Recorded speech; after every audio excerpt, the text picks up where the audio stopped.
Welcome, traveler, to another night of timeless tales. You've just arrived at Sleeping Legends, where stories from the shadows of history come to life beneath the stars.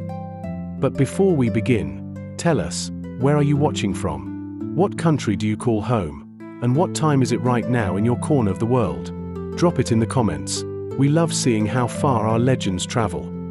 Get cozy, wrap yourself in a blanket, and let's uncover the clever, sometimes surprising ways they endured those frost-bitten hours.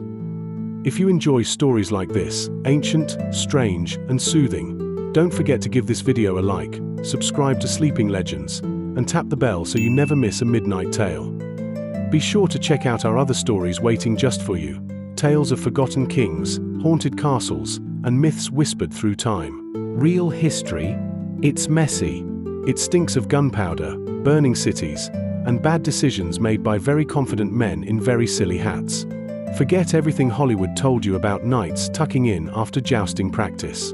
The reality? Let's just say, it smelled like wet hay, your neighbor was probably snoring 3 feet away, and the concept of personal space had not been invented yet.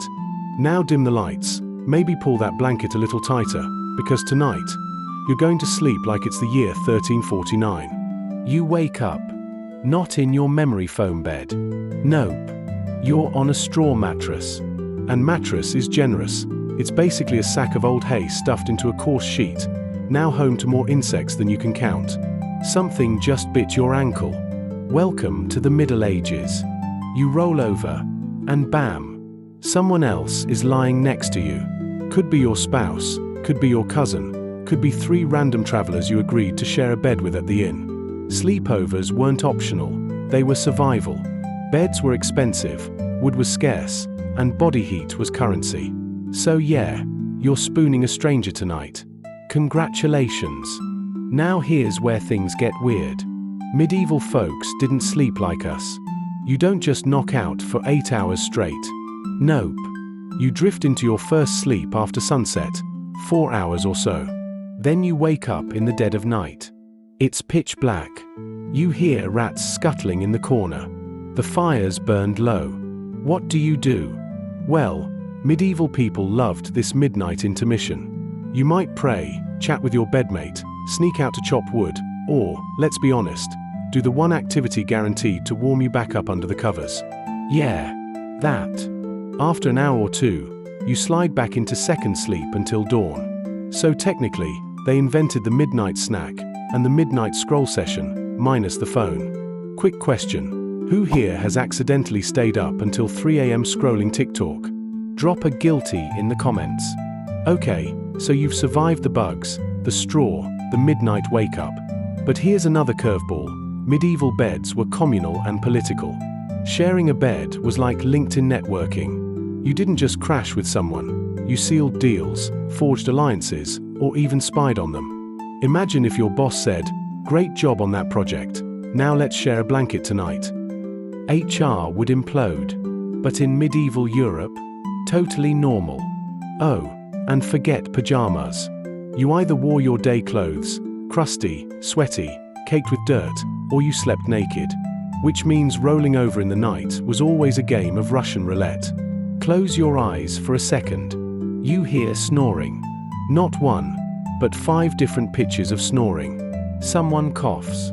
Someone else farts. The smell of smoke mixes with human sweat, damp straw, and the faint tang of chamber pot wafting in the corner. Cozy, right? And you thought your noisy roommate was bad. By the way, comment below. Would you rather share a bed with 3 strangers, or 1 medieval chamber pot? Choose wisely. Now, you might be thinking, okay, peasants had it rough. But nobles probably had silk sheets, right? Wrong. Sure, wealthy folks had big canopy beds, fancy pillows, maybe even feather mattresses. But guess what? They still shared.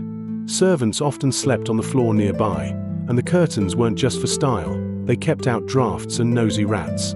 And if you were royalty, your bedroom was never private. You'd have courtiers, guards, even dogs curled up at your feet.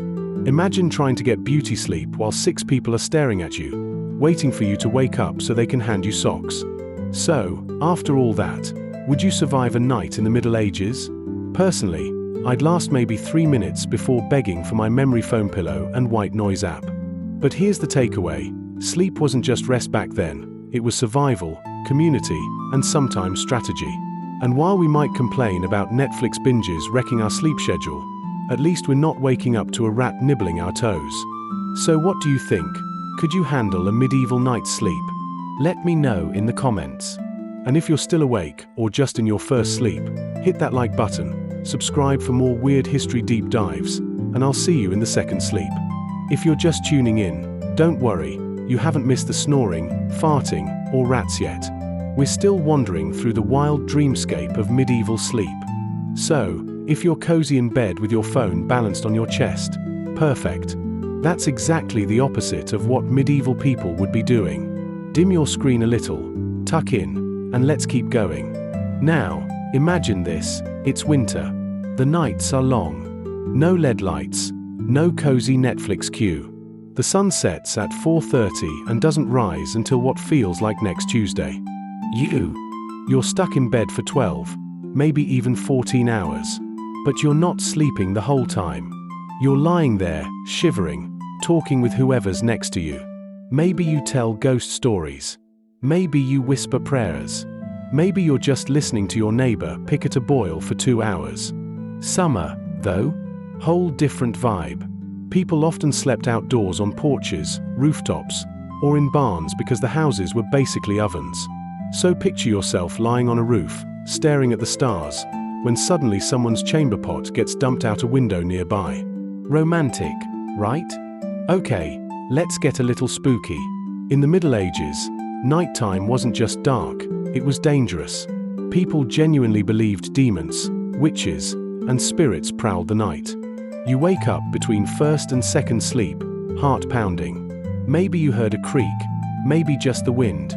But to you, that's definitely a demon sitting on your chest. And boom, that's the origin of nightmare. People thought dark spirits literally pressed down on your body as you slept. Sleep paralysis was seen as supernatural assault. And if you sleepwalked, forget being quirky. You were probably possessed or cursed. Imagine being hauled to church the next morning because you wandered outside at midnight in your underpants. By the way, comment if you've ever had sleep paralysis. Was it spooky shadow figures? Or just your cat sitting on your chest? Let's talk about medieval kids, because bedtime for them wasn't exactly sweet dreams. Infants often shared the bed with parents, but there was no such thing as a baby crib. Which meant, accidents happened.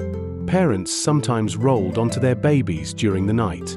To prevent this, some households built little wooden boards to box the baby in, like a medieval crib wall right in the bed. As for older kids, they didn't get their own rooms. Forget decorated nurseries. They squeezed in wherever there was space, on benches, piles of straw, or curled up at the foot of the family bed like a dog. So next time you hear a kid complain about bunk beds, remind them they could have been sleeping in a hayloft with chickens. Here's another twist: a medieval bed wasn't just for sleeping. It was also a status symbol. If you were wealthy, your bed was the centerpiece of your home. Big, carved, decorated. Guests came to visit, you literally showed them your bed. Imagine inviting your friends over today and being like, "Hey guys, check out my king size with memory foam topper." Beds were heirlooms, too. People left them in wills. "To my beloved daughter, I leave my feather bed and the lice that live inside it." Very touching. And peasants? Their bed might just be a shared family straw pile in the corner of the hut. Sometimes the entire family, and animals, huddled together. Yes, chickens in the bedchamber. A goat chewing straw beside your pillow. Cozy. How you slept mattered, too. Side sleeping was common, often curled up in a fetal position because it kept you warm. Lying flat on your back? Risky business. People thought it made you vulnerable to demons or sudden death. Doctors even gave advice on sleep posture. One medieval medical text suggested you start on your right side to let food digest, then roll to your left later in the night. Basically, medieval sleep yoga. And no one slept with their feet sticking out. Not just because of the cold, but because sticking your feet toward the door was associated with death rituals. Feet first was how corpses left the house. So yeah, no one leg out of the blanket to cool down. Too creepy. Now, imagine you're traveling. You stop at an inn. Sounds fun, right? Wrong. Medieval inns were not cozy little Airbnbs. They were rowdy, smelly, chaotic. Beds. Shared. Always. You'd be put in with strangers. Sometimes up to 4 or 5 people. You'd go to bed with your boots tucked under your pillow so they wouldn't get stolen in the night. There are records of travelers literally writing about waking up to find their bedmate had fleas, or worse. And you couldn't complain, it was expected. So yeah, next time you grumble about a noisy hotel neighbor, just be grateful they're not actually in the bed with you. Fun fact, the medieval night was basically prime time for crime. Because of segmented sleep, lots of people were awake between midnight and dawn. That gave thieves and burglars cover. But it also meant that if you woke up and heard a noise outside, you had to decide, was that a neighbor heading to church? Or someone trying to nick your chickens? Night watchmen patrolled towns, but countryside folk? You were on your own. So people often kept weapons near the bed. A knife under the pillow wasn't paranoia, it was normal. Medieval folks loved dreams. They saw them as messages from God, or from demons. A good dream might predict fortune. A bad one, maybe a curse. Entire books were written interpreting dream symbols. Picture this, you dream of a fish. To you, that might just mean you're hungry. To a medieval dream book, it means pregnancy, prosperity, or maybe betrayal, depending on the context. So not only did you have lice in your bed, you also had the stress of wondering if your dream about eating bread was secretly a warning of plague. Sweet dreams. Okay, pause. Let's zoom back to us for a second. Tonight, when you crawl into bed, you probably have a mattress designed with technology to support your spine. A blanket that smells like laundry detergent, not goat. A lock on your door. And hopefully, no strangers climbing in beside you. Compare that to medieval people, straw mattresses, demon paranoia, chamber pot air freshener. So if you ever complain about your Wi-Fi cutting out before bed, congratulations. You're living the dream. So here's the question. Could you last one night in a medieval bed? Not the romantic Hollywood castle version, but the real thing, straw, bugs, snoring strangers, and the occasional midnight demon. Personally, I think I'd tap out the second someone dumped a chamber pot outside. But maybe you're braver. Alright, grab your candle, because we're wandering further into the dark. You wake up between first and second sleep, stomach growling. What's on the medieval midnight menu? Bread. Always bread. Maybe some cheese. Maybe ale. Probably ale. People drank beer the way we drink water. It was safer than the well, after all. So imagine waking at 1 a.m., bleary-eyed, to gnaw on stale rye bread and wash it down with a warm pint. Forget chips at midnight. You're crunching something that tastes like a brick and may contain actual bits of straw. Delicious. Here's something we don't think about enough. Medieval nights were dark. Like, can't you see your hand dark? If you lit a candle, that tiny flame was your lifeline. But candles were expensive. So unless you were wealthy, you relied on the fire. And the fire wasn't just cozy, it was survival. Let it die overnight, and you risk freezing. Keep it burning too hot, and you risk burning your thatched roof house to the ground. So someone in the household often woke in the middle of the night specifically to tend the fire. That was the medieval version of checking if your phone's still charging. Remember earlier when I said families sometimes slept with animals? Let's expand that. If you were a peasant, your house was usually one room. On one side, people. On the other side, livestock. Chickens, goats, maybe even a cow if it was freezing outside. Why? Body heat. So imagine rolling over in the night and hearing not just your spouse snoring, but also a cow chewing cud 6 feet away. Or worse, stepping barefoot onto a chicken in the dark when you got up to pee. Modern dog owners, you think you understand bed sharing with animals. Medieval peasants were on hard mode. Now let's step outside for a second. In medieval towns, Night wasn't free-for-all party time. Authorities often enforced curfews. Bells rang at sunset telling people, "All right, get indoors. Lock your doors." Night belongs to thieves, drunks, and ghosts. If you were caught wandering after dark without a reason, suspicious, you might be arrested. So while you lie awake in your first sleep, the only people out there are night watchmen, criminals, or things that go bump in the night. And yes, there were medieval Karens who reported neighbors for being awake too late.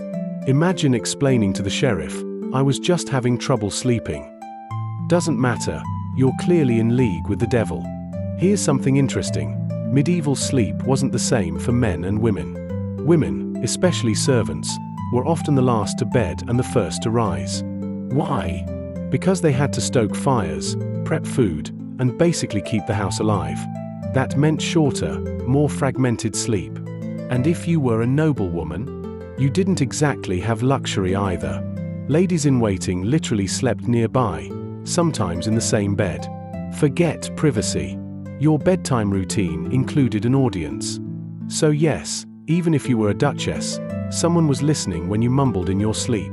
All right, let's imagine you're not at home. You're on pilgrimage.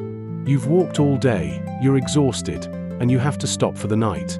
If you're lucky, you find a monastery guest hall. There, you'll sleep in a long communal room, rows of rough pallets, monks snoring on both sides. If you're unlucky, you're outdoors. Maybe under a hedgerow. Maybe curled up in a church porch. With no fire, no cover, just the sound of wolves howling in the distance. So next time you complain about forgetting your travel pillow, just be glad you didn't have to fend off a wild boar in the middle of the night. Not all medieval people hated nighttime. Monks, for example, embraced it. They had rigid sleep schedules broken by bells. You'd be yanked from bed at midnight for matins, basically nighttime prayers. Imagine stumbling from your straw pallet in the cold, chanting psalms while half asleep, then crawling back to bed for second sleep. Some people even believed the hours after first sleep were spiritually powerful, that God listened more closely then. So while you're rubbing your eyes and fumbling for bread, they're convinced the veil between heaven and earth is at its thinnest. Now, here's a fun thought. Medieval people didn't necessarily sleep more than us. In fact, many were chronically sleep deprived. Why? Work hours. Sunrise to sunset, labor non-stop, plus night watch, prayers, tending fires, caring for animals. Imagine being bone-tired, lying down on your straw, and instead of sleeping, your neighbor's baby cries, the pigs squeal, and you wake up every time the fire crackles. That's not restful sleep, that's survival mode. So if you feel groggy after pulling an all-nighter with Netflix, congratulations. You've just experienced a peasant Tuesday. Of course, medieval people had remedies for poor sleep. Some were creative. Doctors recommended drinking warm milk with herbs. Sounds cozy enough. But others suggested rubbing your temples with opium or stuffing your pillow with lettuce leaves. Yes, lettuce. Another cure. Bleeding. Because obviously, if you can't sleep, the solution is to drain some blood out. Medieval medicine, basically the opposite of helpful. There were exceptions to all these rules. Festivals, feast days, weddings, carnivals, these broke the cycle. People stayed up all night drinking, singing, dancing. But for ordinary folks, staying up past midnight felt transgressive, even a little dangerous. Like the rules of the universe might snap. Imagine the thrill. You're awake when everyone else is asleep. That electric sense of we shouldn't be doing this. That feeling? Still alive today in midnight parties, raves, and all-nighters. We talked about demons sitting on your chest, but let's add more. Nightmares were sometimes blamed on witches. If you woke sweating and terrified, people thought maybe a witch had ridden you in your sleep, literally sat on you and drained your energy. So charms were common. Herbs hung over beds. Crosses carved into wooden headboards. Anything to keep the night terrors at bay. Your bed was both a nest and a battleground for your soul. By the late medieval period and into the Renaissance, things started shifting. Cities grew, nightlife expanded. Taverns stayed open later. Wealthier homes had better shutters, mattresses, and candles. The concept of an unbroken night's sleep slowly emerged. By the 18th and 19th centuries, with street lighting and industrial schedules, the two-part medieval sleep faded into history. So when you pull your blanket up, binge a series, and finally crash at 2 a.m., you're part of a much newer tradition than you think. So let's zoom out. Medieval people's nights were full of interruptions: fire tending, demon fears, livestock noises, bed-sharing politics. Sleep wasn't private. It wasn't luxurious. It was gritty, communal, and sometimes terrifying. And yet, there's something kind of beautiful about it. Nights weren't empty hours to be rushed through. They were social, spiritual, alive with possibility.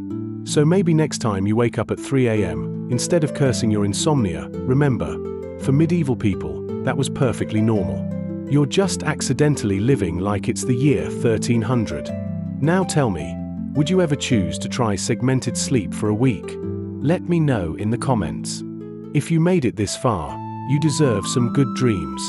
Hit like if you enjoyed this midnight adventure, subscribe for more weird history, and, seriously, check your bed for demons before you drift off.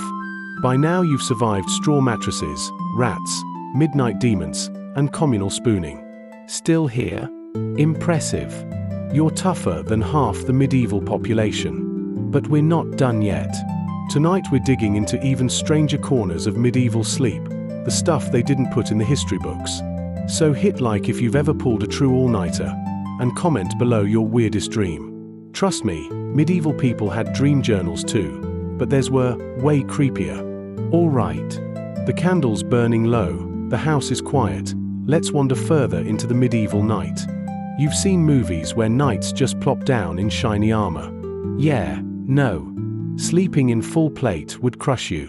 But soldiers on campaign?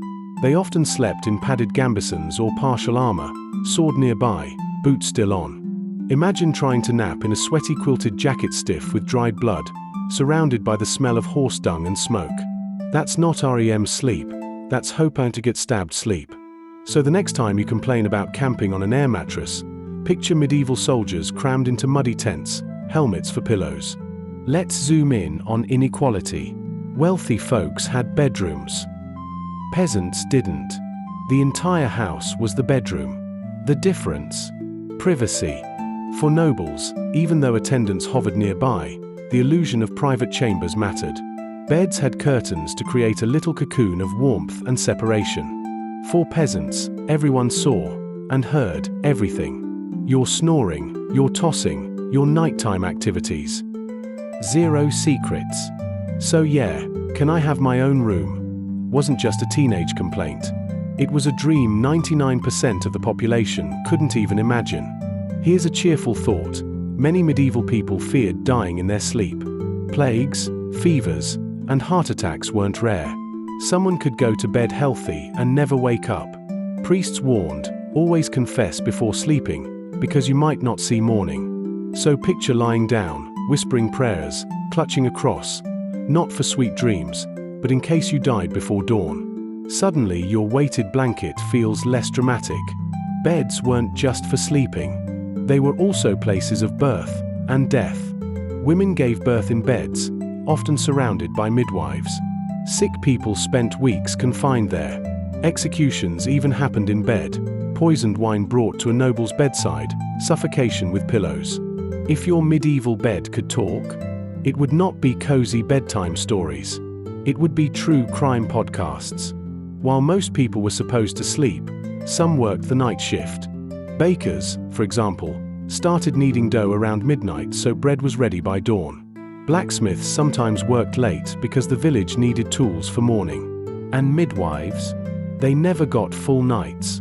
Babies arrive when they want, often at 2 a.m. So when you're rage texting your boss about 3 a.m. shifts, remember, medieval bakers were already elbow deep in dough by then. It wasn't all fear and chores. Some medieval towns had nightlife, inns that stayed noisy until dawn. Storytellers, musicians, gamblers, people huddled in smoky taverns lit by rushlights, throwing dice while everyone else slept. But watch out, taverns were notorious for brawls. If you went for a fun night out, Odds were you'd wake up with a black eye, or not wake up at all. So medieval nightlife was basically drink, gamble, fight, repeat. Sounds a lot like Vegas, minus the neon. What about religious sleep? Monks and nuns weren't exempt from weird habits. Monasteries had dormitories, long halls of simple cots, no privacy. Silence was enforced. If you snored, too bad. Some monks even slept sitting upright, believing lying flat tempted laziness. Others used wooden pillows or slept in coffins to remind themselves of death. Hardcore. So if you think minimalism is trendy, try sleeping in a coffin with chanting echoing in the background. Medieval houses had terrible insulation. In winter, your breath froze on the blanket. In summer, you roasted. So people adapted. In cold regions, folks wore caps to bed. Yes, nightcaps were real. In hot areas, they sometimes slept outdoors on balconies or in courtyards, swatting at insects all night. Modern air conditioning? Pure witchcraft to them. If you were wealthy and traveled, you didn't trust random inns. You brought your bed with you. Seriously, servants carried portable feather mattresses and bed frames. Setting up your noble bed in a stranger's hall was like planting your flag. I may be in your castle, but I sleep on my goose feathers. Peasants, meanwhile, were grateful for hay in a barn. Doctors prescribed sleep as medicine. Too little, you'd go mad. Too much, you were lazy. Some healers claimed certain moon phases were better for rest. Others advised sleeping with specific stones under your pillow, amethyst for calm, jasper for protection. Basically, medieval people invented the crystal wellness trend centuries before Instagram. Snoring wasn't just annoying, it was seen as a medical issue. Guides suggested herbs, nasal ointments, even surgery to stop it. Yes, medieval nasal surgery. With knives. By candlelight. So, if your partner snores, be thankful you're not living in 1200, when the solution might be let's cut open your nose while you're awake. Peasants on the move often didn't have shelter. They slept in barns, ditches, or under hedges. Vagabonds curled up in cloaks, hoping not to be robbed or mistaken for corpses. Travelers sometimes preferred sleeping outdoors rather than in crowded, flea-ridden inns. Which says a lot about medieval inns. Quick gross fact, medieval people rarely changed sheets. Sometimes years went by without laundering bedclothes. Beds became layered with sweat, dirt, lice, and, yes, bodily fluids. One traveler described beds so filthy he'd rather sleep on the floor. Which makes sense, because at least the floor didn't bite.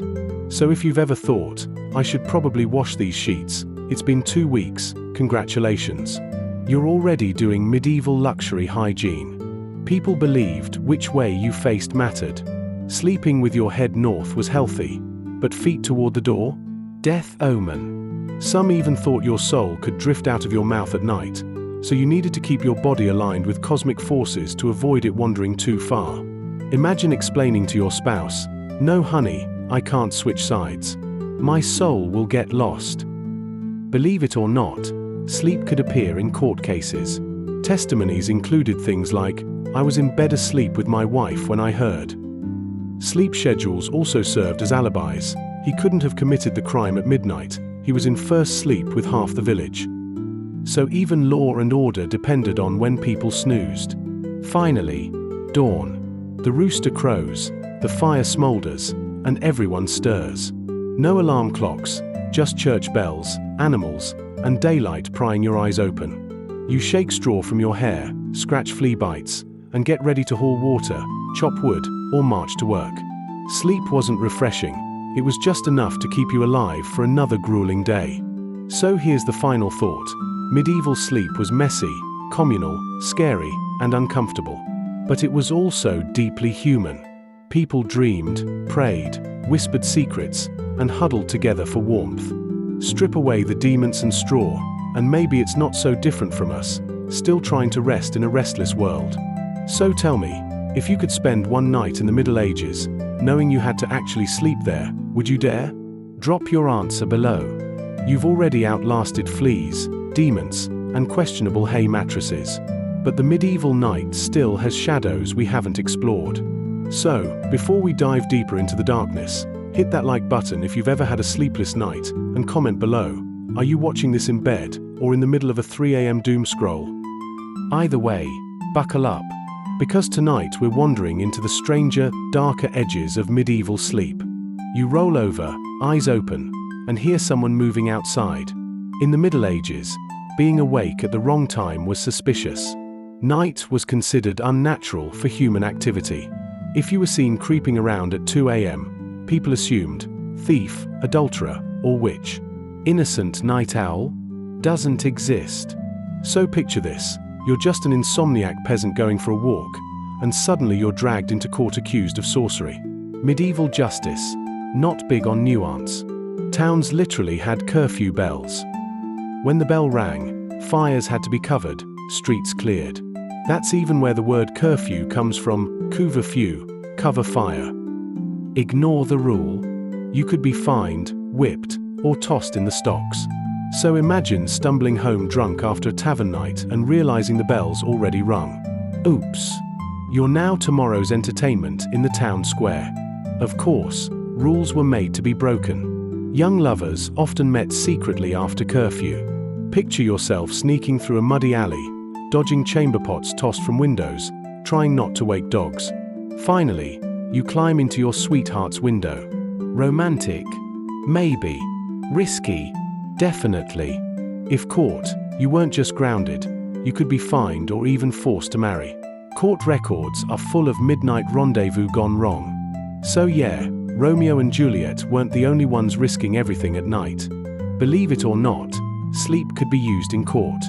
Medieval people thought your behavior in sleep revealed truth. Talk in your sleep? Evidence. Cry out in guilt? Proof of sin. Some even believed God let the innocent sleep peacefully, while the guilty tossed and turned.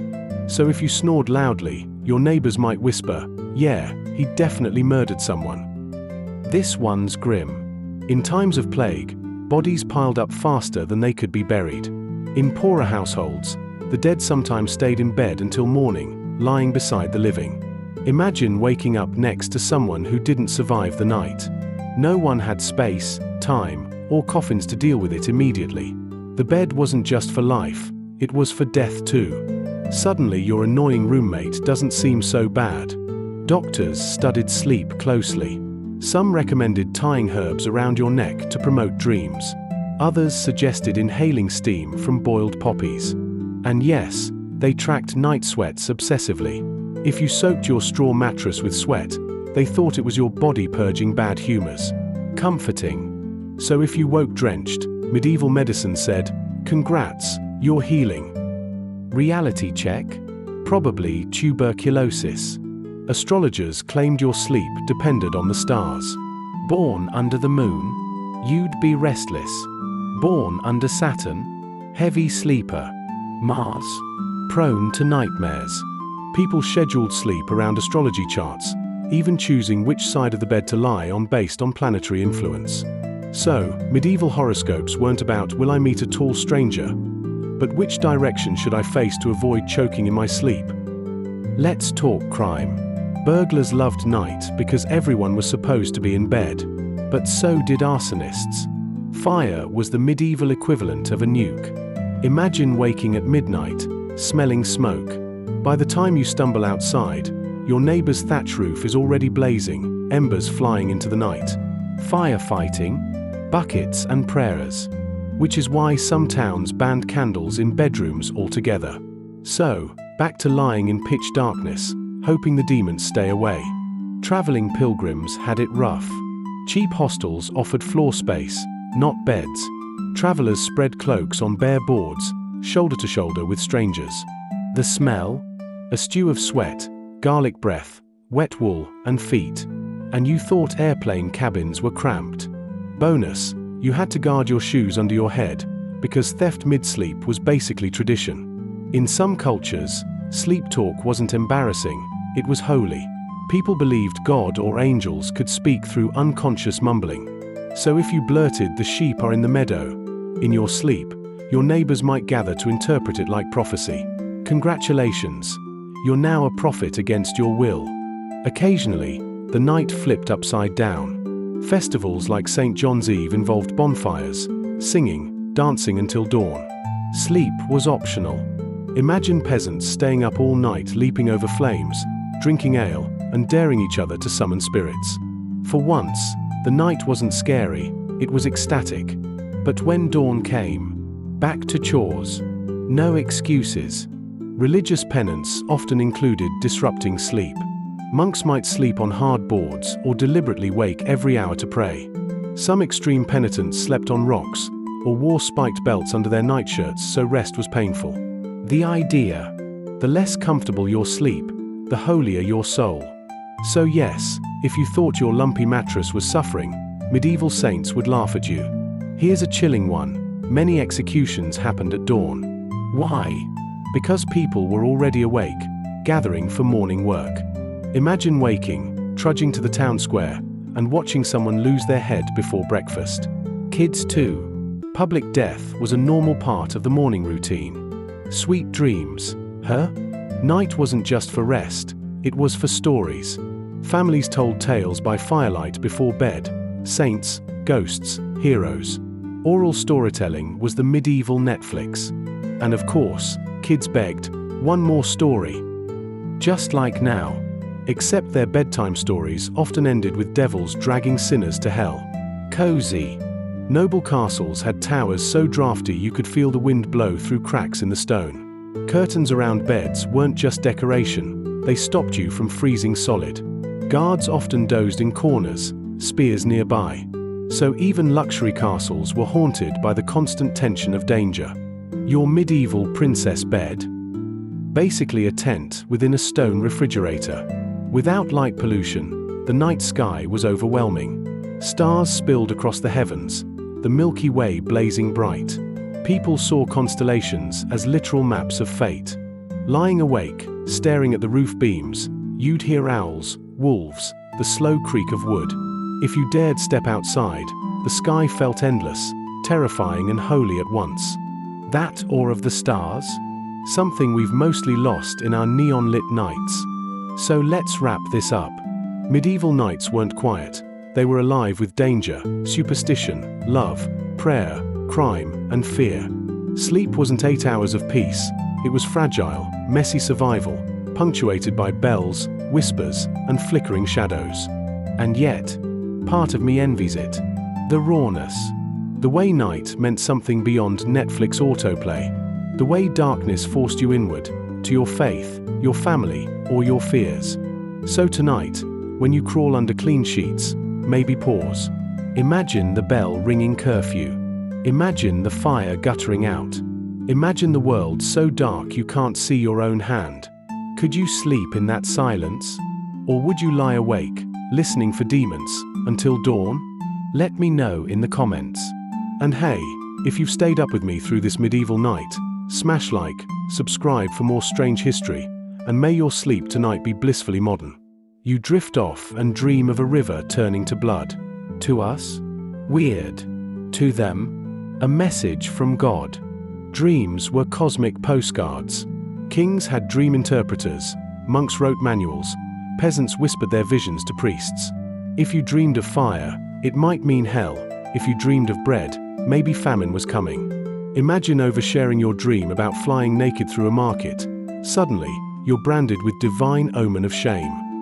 Congratulations. Your subconscious just made headlines. Sleep paralysis?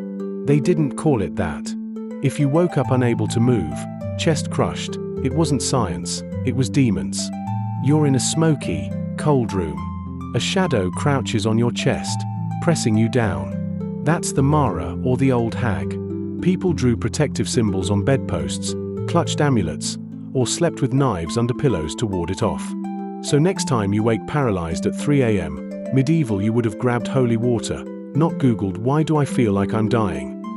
Military camps were restless nightmares.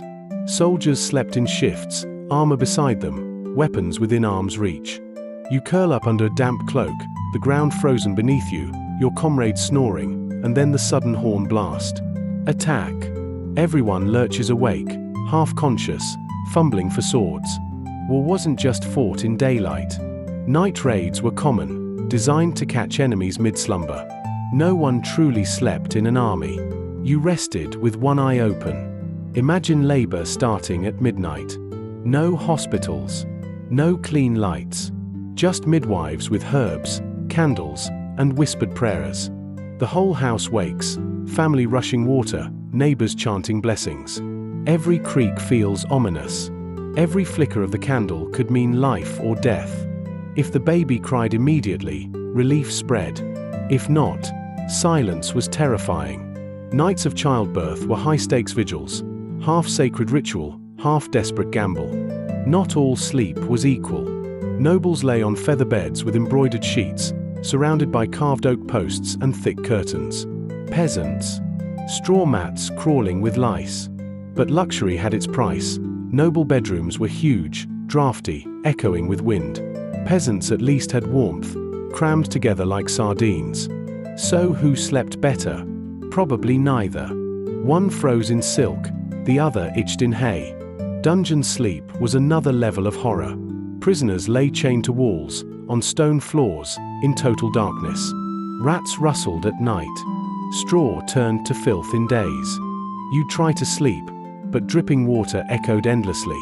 Guards stomped above, and sometimes you woke to the cold realization a fellow prisoner had died beside you.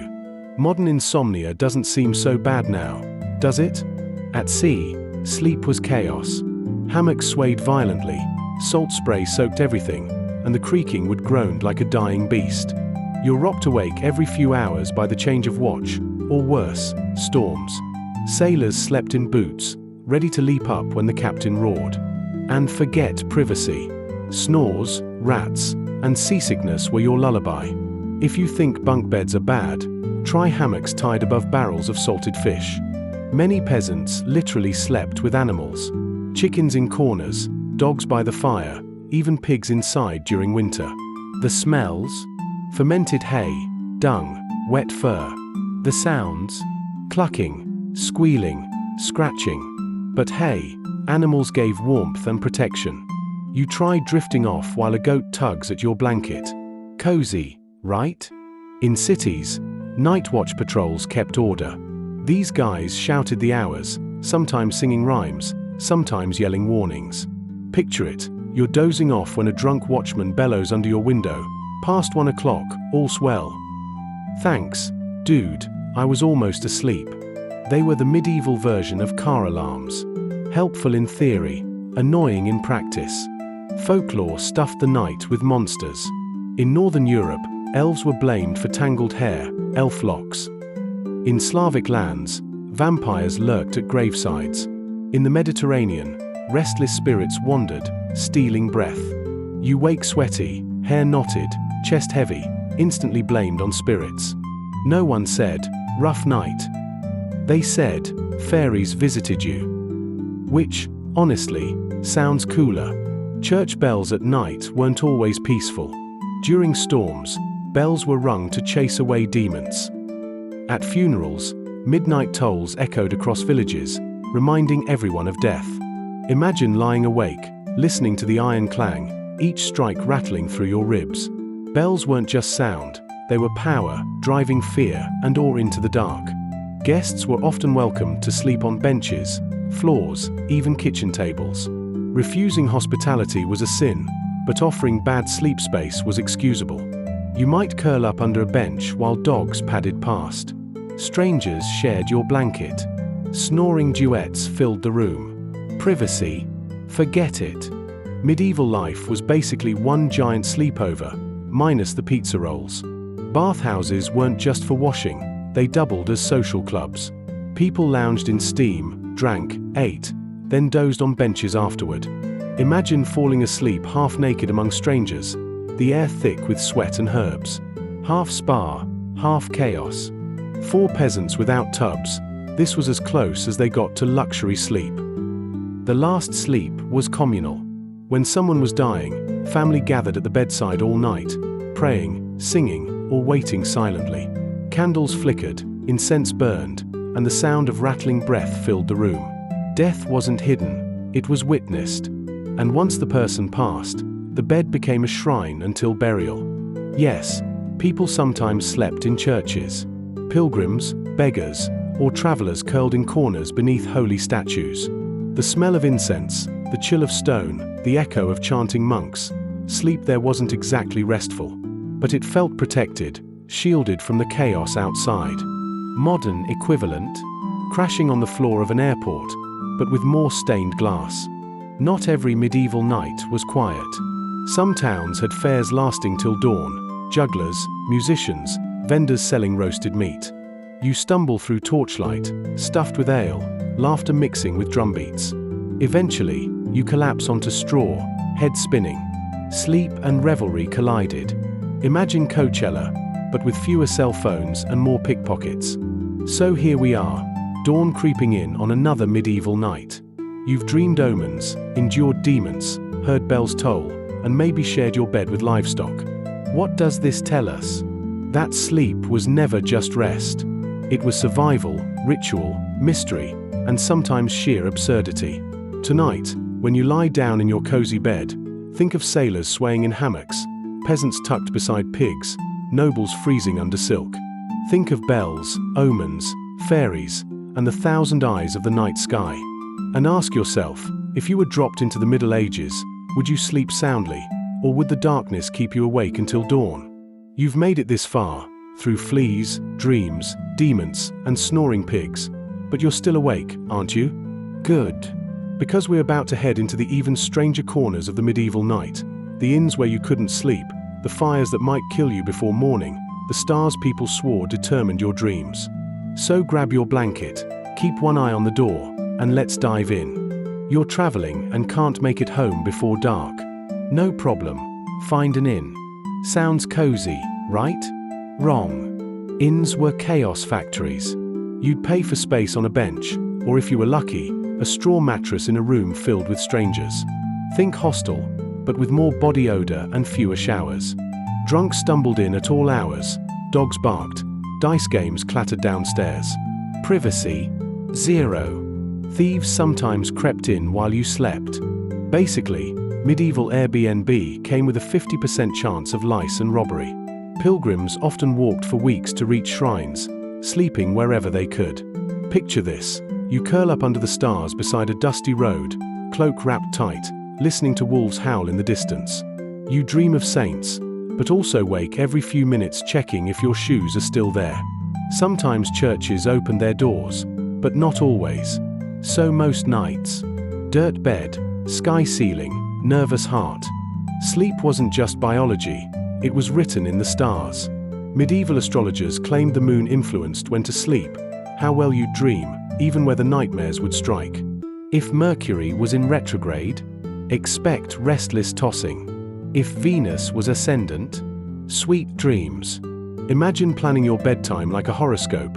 Aries, avoid napping today or risk demonic visions. Honestly, not too far off from modern TikTok wellness advice.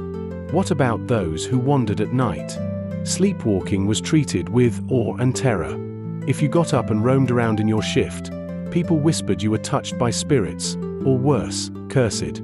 Families tied sleepers to beds or blocked doors with furniture. And if you walked into the village square at night, expect rumors by morning. Did you see Margaret wandering like a ghost? Reputation ruined, all thanks to your unconscious midnight stroll. Nightmares weren't just bad dreams, they were assaults on the soul. Remedies included holy relics, herbs under pillows, or reciting protective prayers before bed. Some people even carved protective charms onto headboards, crosses, runes, symbols meant to repel the night.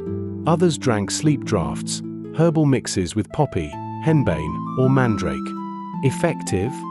Sometimes. Dangerous? Absolutely. Too much poppy, and you might not wake at all. Sleep was also evidence in witch trials. If someone claimed they were ridden by witches at night, crushed, pinched, or exhausted upon waking, that could condemn a neighbor. You wake bruised. Instead of blaming a lousy mattress, you point at the woman down the street with the strange eyes. Soon, she's dragged before a judge. It's a terrifying reminder. Insomnia could get someone killed. One of the biggest medieval fears. Fire. Houses were wood, roofs thatched, and light came from open flames. Falling asleep without dousing your candle or hearth was deadly. Picture it, you're drifting off when smoke chokes your throat. Sparks crawl across beams, flames roar. No fire trucks, no hoses, just buckets, panic, and prayer. Sleep tight literally meant tying bed ropes, but also meant surviving the night without burning alive. Winter nights were brutally long. People often slept for 12 to 14 hours, broken into 2 shifts. Summer, though, almost the opposite. You're up late harvesting, collapse for a few hours, then wake before dawn. Sleep wasn't about comfort, it was about light and labor. Imagine your body constantly yo-yoing with the sun. No wonder people believed dreams came from the heavens. Their whole schedule depended on the sky. Doctors prescribed sleep as medicine. Too much? Dangerous, could cause sluggish humors. Too little? Madness. The balance mattered. Patients were told when, how, and where to sleep.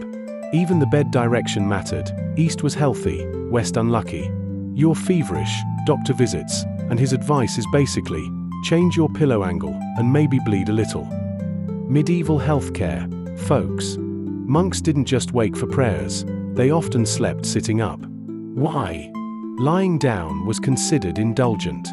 You lean back on a wooden bench, cloak over your shoulders, dozing in snatches. Every time your head nods, you jerk awake at the bell. For monks, sleep wasn't escape. It was training, discipline through deprivation. Makes pulling an all-nighter look like child's play. For some, the night before wasn't sleep at all. Prisoners sentenced to death waited in cold cells, listening to footsteps above, knowing dawn meant the scaffold. You try to close your eyes, but every creak feels like the hangman's rope tightening. The worst insomnia imaginable. And when morning bells rang, the whole town gathered, your last night's rest ending with a drumbeat. No glass windows meant weather ruled your night. Rain hammered through shutters, wind howled, snow drifted into the house. You pull blankets tighter, but drafts stab through every crack. Some nights, you'd wake with frost on your bedding. Modern havoc feels like sorcery compared to medieval winters. In castles, sleep wasn't just rest, it was politics. Courtiers shared chambers, and who you slept near determined your status. You pretend to sleep while nobles whisper deals in the dark. Alliances, betrayals, even affairs happened within earshot. Beds weren't just furniture, they were thrones of influence. Yes, medieval people weaponized sleeplessness. Prisoners were sometimes kept awake for days as torture. Guards shouted, prodded, or drenched them with water. Eventually, hallucinations set in. Victims confessed to anything. Sleep wasn't just necessary, it was power. So there you have it, inns where sleep was impossible, fires that haunted every dream, monks snoozing upright, and nightmares that could condemn someone as a witch. Sleep wasn't just personal. It was communal, political, dangerous, and divine. Next time you flop on your memory-foam mattress, remember, your medieval self would have killed for that luxury. And maybe, just maybe, they'd envy how boring your nights are. You've survived straw mattresses, lice, and the occasional demonic dream. But you're still with me, right? Good. Because tonight we're going even deeper, into the battlefield tents, plague wards, and candlelit chambers where sleep was sometimes impossible, and sometimes fatal. So, tuck in. Or better yet, don't. Imagine you're a medieval soldier. You've marched all day in armor, eaten a chunk of hard bread, and finally collapse in a tent. Except the ground is mud. Your armor clinks every time you move. Your horse whinnies. And outside, enemies might attack at any second. Soldiers often slept in shifts, one eye open, sword nearby. Sleeping like a baby wasn't in the vocabulary, unless the baby also had PTSD. And if you lost your helmet? Congratulations, your pillow is now a rock. Medieval people took dreams very seriously. Kings consulted priests after strange visions, and peasants whispered about omens. Dream about water could mean fertility. Dream about teeth falling out? Someone close would die. Dream about demons? Well, you're probably doomed. Books called dream manuals circulated widely. Imagine Googling dream meaning, but instead of a BuzzFeed quiz, you get a monk telling you your nightmares prove the devil is nearby. So next time you dream about failing your math exam naked, in 1350, that was basically prophecy. Forget heated blankets. Medieval people cuddled livestock. Goats, dogs, even chickens sometimes slept indoors, not as pets, but as heaters. Kids grew up literally sharing beds with sheep. It kept you warm, sure, but also came with fleas, ticks, and the occasional surprise on the straw.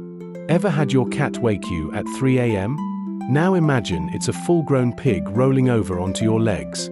During the Black Death, sleep was almost impossible. Fear, coughing, and constant bells tolling for the dead filled the nights. You lie down, feverish, hearing rats scratching.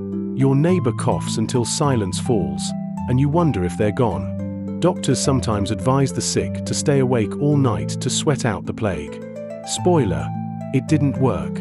Instead, entire households vanished overnight, leaving beds still warm. Sleep itself became suspicious. If you drifted off, you might never wake. The medieval night wasn't safe. Bandits prowled roads, burglars crept into homes. Locks were rare, doors flimsy, so theft often happened while you slept. Imagine waking to find not just your shoes gone, but your cloak, your food, maybe even the blanket pulled off your bed. Villages sometimes hired watchmen, who patrolled with bells and torches, shouting the hour, basically medieval human alarm clocks. Helpful, but also very loud. Some doctors experimented with forced sleep cures. They prescribed heavy drafts of herbs like opium, mandrake, and wine to knock patients out for days. The idea: letting the body reset. In reality, people often woke groggy, hallucinating, or didn't wake at all. The line between medicine and poisoning was very thin. So next time you complain about NyQuil hangover, remember, at least you didn't accidentally drink a mandrake overdose. Kids didn't get tucked into nurseries. Most slept with parents or siblings in crowded beds. Babies sometimes slept in wooden cradle boards, strapped down to keep them safe. Problem: roll too close to the hearth, and safe became not so safe. Lullabies weren't always sweet, either. Many were dark warnings about wolves, witches, or the devil. Imagine trying to sleep while mom softly sings about demons stealing your soul. Comforting. For royalty, bedtime was a performance. Kings and queens didn't just crawl into bed. They had attendants, dozens of them, who undressed, prayed, and tucked them in under layers of fabric. Privacy, zero. Even sleeping was politics. Who got to hand the king his nightcap mattered. Who stood closest while he yawned mattered. It was less Netflix and chill and more Game of Thrones, pajama edition. And when you cram dozens of nobles into one castle with no real privacy, nighttime gossip thrives. Whispers in the dark carried. Affairs began with a brush of the hand under shared blankets. Servants overheard everything. Rumors about who slept where, and with whom, could topple reputations. The bedchamber was as political as the throne room. We forget how dark nights were. No streetlights, no glow from distant cities. Just blackness. People feared night travel. Demons, ghosts, and thieves lurked beyond the candle's glow. Children were warned. Step outside after dark, and the night hag will snatch you. Some families kept lanterns burning all night, terrified of what the dark might bring. Your flashlight? That would have been straight-up witchcraft. Without clocks at home, bells marked the night. Monasteries rang them for prayers. Town watchmen shouted hours. Some villages used night horns. So your sleep wasn't quiet. It was punctuated by distant bells, barking dogs, and someone yelling "It's 3 o'clock and all's well" every hour. Basically, the medieval version of your upstairs neighbor vacuuming at midnight. Picture the night before a siege. Soldiers huddle on the ground, knowing dawn brings arrows and blood. Chroniclers love to describe these nights, one side praying, the other drinking, both unable to really sleep. Your bed is a patch of grass, your blanket the sky, and your lullaby is the creak of war engines being hauled into place. Not exactly restful. That first sleep, Second sleep pattern often came with food. People woke around midnight, lit the fire, and ate bread, cheese, or warm ale before returning to bed. It was so common that medical writers advised what midnight snacks were healthiest. Spoiler, not cold beans. So yes, medieval people basically invented the midnight fridge raid. Just swap your hot pockets for mutton stew. Beds themselves could become haunted. Heirloom furniture sometimes carried reputations. If someone had died in a bed, and many did, sleeping in it was risky. Guests sometimes refused to sleep in certain rooms, convinced ghosts lingered in the sheets. You think Airbnb reviews are brutal? Try. 3 stars. Comfortable straw. Haunted by angry monk. So let's recap. Medieval nights could mean shivering with livestock, dreaming prophetic nightmares, dreading thieves, or trying not to cough yourself to death during plague season. If you were royal, bedtime was a circus. If you were a peasant, it was survival. What unites it all? Sleep was never private, never guaranteed, and never just rest. It was fear, ritual, community, and politics. Tonight, when you sink into your mattress, remember, you're living in peak human bedtime luxury. No pigs, no night hags, no bells at 2 a.m., well, unless you live near a very enthusiastic church. So tell me in the comments, which medieval sleep habit horrifies you the most? And which one, if any, would you actually try? Midnight snacks? Bed curtains? Sharing with a goat?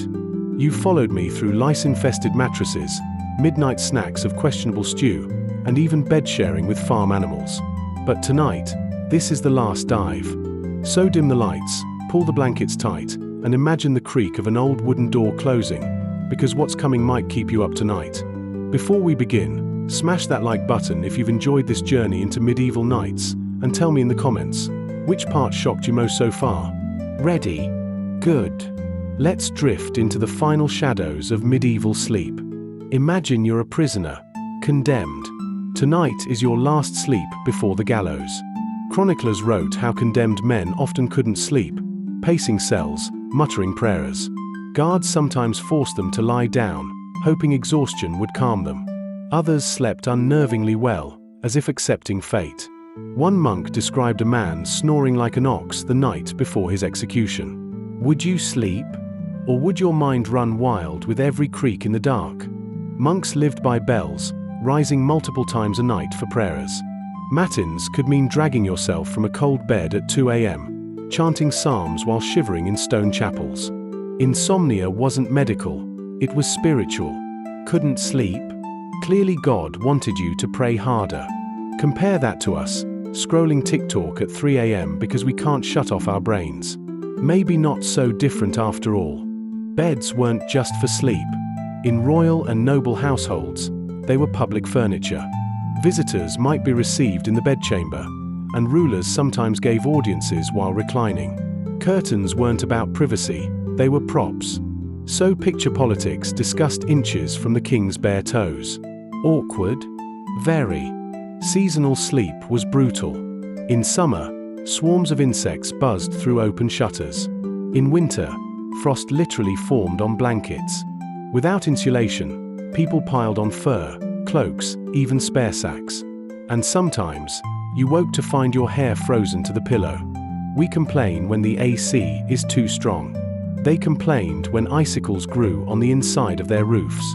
Yes, dreams could be evidence in court. If someone dreamt you were guilty, it might be mentioned at trial. Of course, judges didn't convict purely on dreams, but suspicions could spread like wildfire. Your nightmare could get your neighbor hanged. Sweet dreams, huh? In crowded towns, inns offered a bed, not a room. That meant you, a random merchant, and maybe 2 strangers all crammed together. Travel diaries describe awkward introductions. I lay beside a Flemish man who snored and another who smelt of fish. It was Airbnb nightmare mode. Literally. Pilgrims slept wherever they could.